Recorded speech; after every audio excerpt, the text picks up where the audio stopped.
Πισινάρα, Πάρα πολύ ωραία.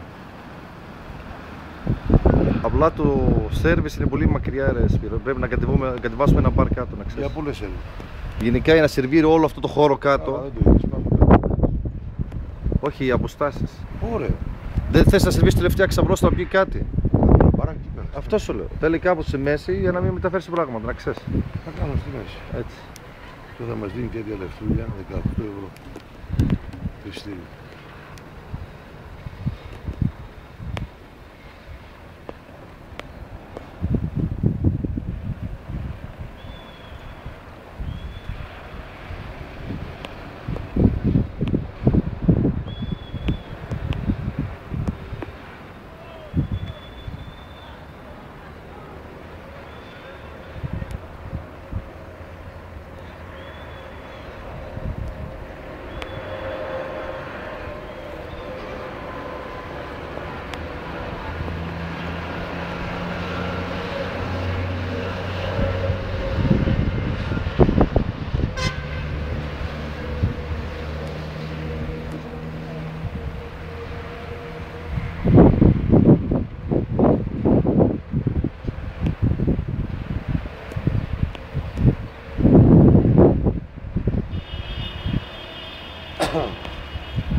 Κοίτα, κοίτα απέναντι χτίσματα, κοίτα απέναντι.